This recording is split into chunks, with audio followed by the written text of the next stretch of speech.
여러분 안녕하세요. 오늘은 새로운 단원을 나가서 8단원 문화의 이해 단원입니다. 자, 문화의 이해 단원 처음 소단원은 문화의 의미와 특징이라는 단원입니다. 자, 단원을 시작하기 앞서서 선생님이 학습지에도 넣어놨지만 생각 열기라는 활동을 넣어놨습니다. 그래서 여러분들 QR코드를 딱 찍고 들어가면 문화라는 말을 들으면 어떤 단어가 떠오르나요? 라는 질문이 있습니다. 문화하면 생각나는 것은. 그래서 단어를 쓰고 샌드를 누르면 선생님한테 여러분들이 쓴 단어가 넘어오니까 요거 꼭 하고 수업에 들어가도록 합시다.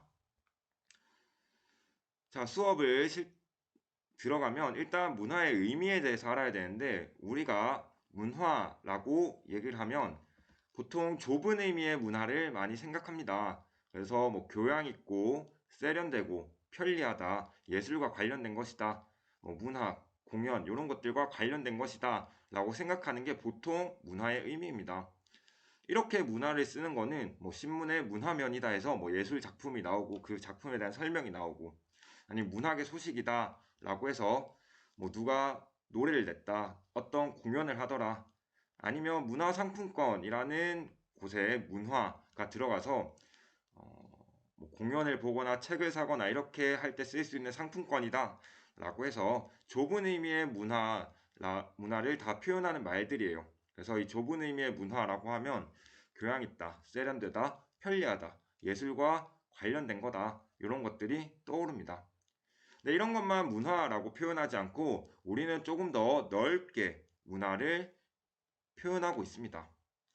이 넓은 의미의 문화는 어디까지 포함하냐면 사회의 구성원들이 공통적으로 가지고 있다. 공통적으로 가지고 있는 의식주, 뭐 가치, 규범, 관습, 사고방식 이런 것들을 다 문화라고 표현하죠.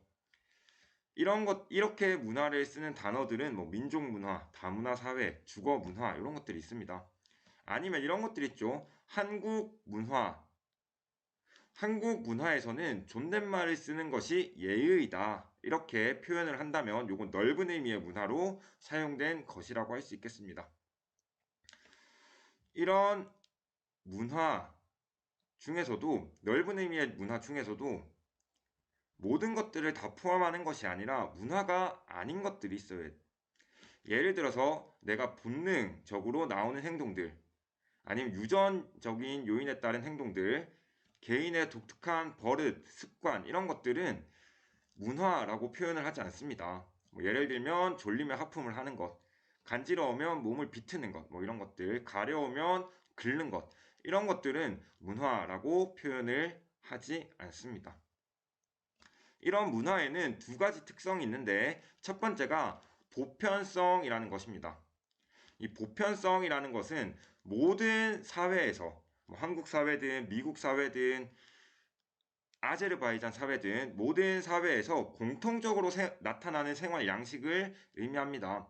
예를 들면 한국 사회에서도 집을 짓고 살고 미국, 아제르바이잔, 뭐 유럽 다 집을 짓고 살죠. 이런 집을 짓고 사는 게 문화의 보편성이다.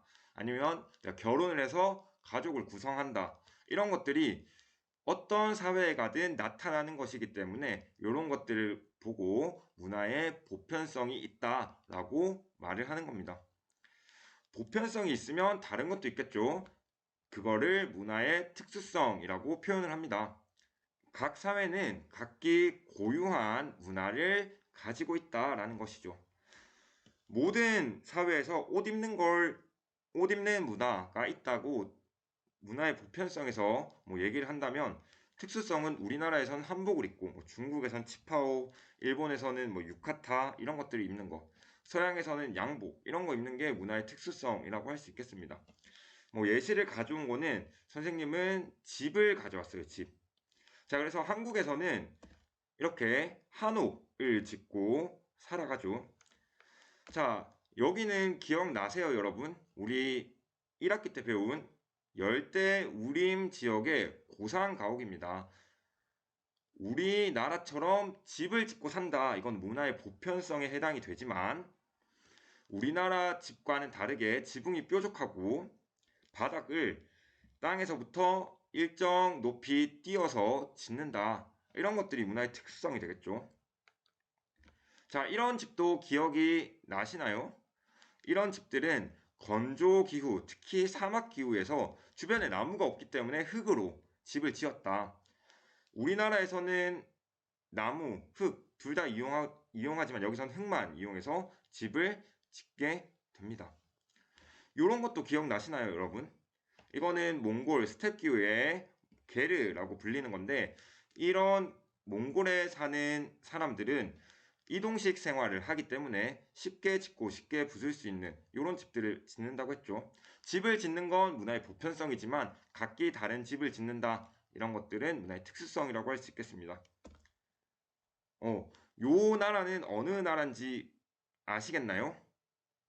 자, 여기는 네덜란드입니다. 네덜란드. 네덜란드에 있는 풍차 집인데, 네덜란드 같은 경우에는 간척을 많이 했습니다. 바다 간척을 많이 해서 물을 빼야 되는데, 이렇게 물을 빼기 위해서 풍차를 달아서 풍차의 힘으로 물을 뺄 수 있도록 한 게 네덜란드예요. 그래서 네덜란드는 풍차가 돌아가는 특수한 집이 있죠. 자, 요 집 기억나십니까? 이것도 바닥이랑 어느 정도 떨어져 있는데 통나무로 이렇게 집을 지었어요.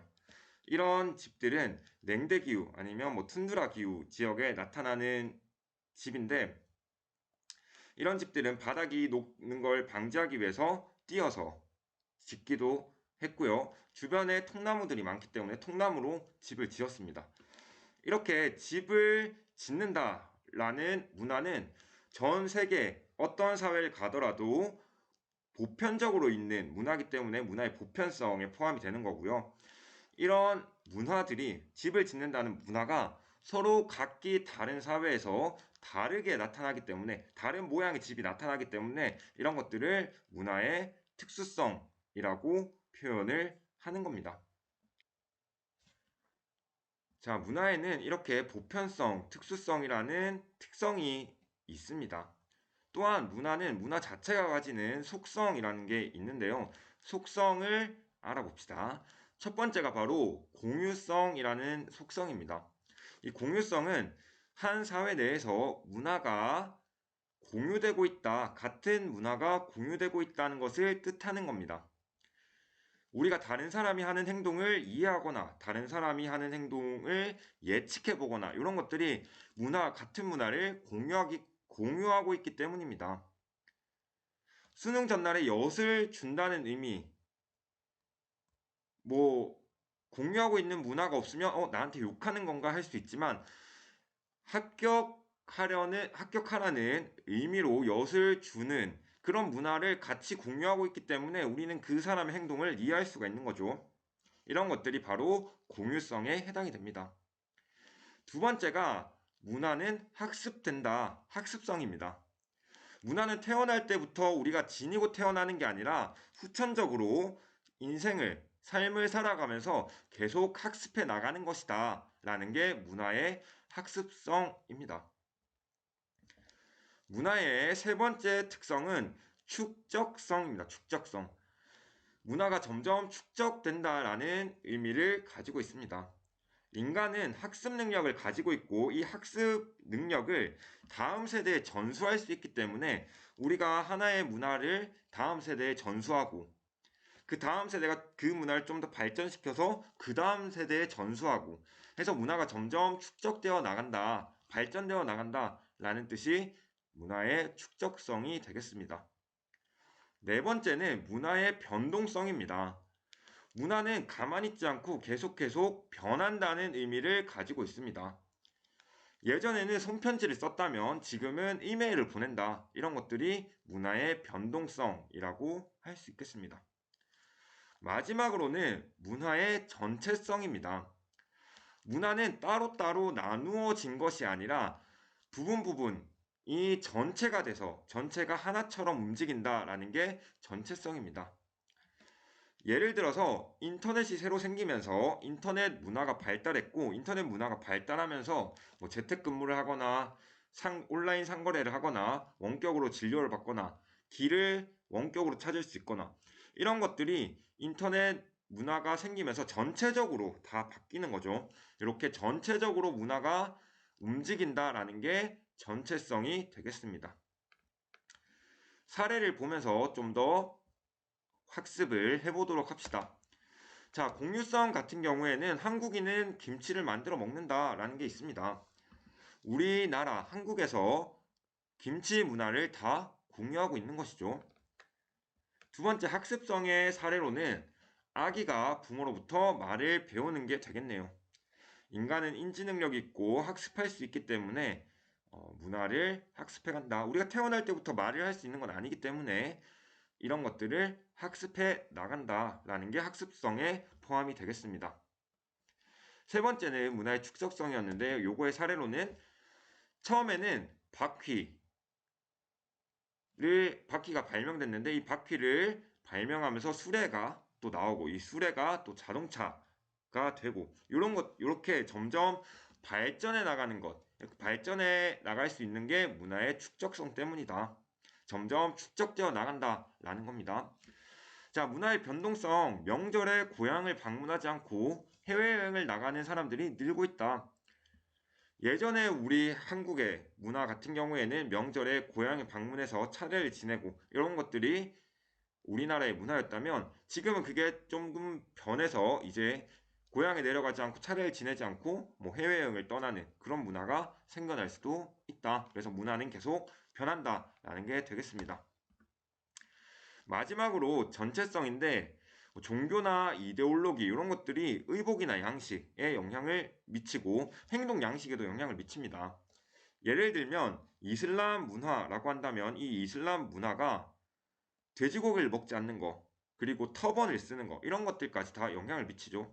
심지어 생활 행동 양식 중에 뭐 시간이 되면 메카를 향해 절을 하는 것 이런 것들이 다 이슬람교라는 그 종교에서 오는 것이죠. 그래서 문화는 하나만 따로 동떨어져 있는 것이 아니라 모든 것이 연결되어 있다. 그게 바로 전체성이 되겠습니다. 자, 오늘 수업은 여기까지 하도록 하겠습니다. 안녕.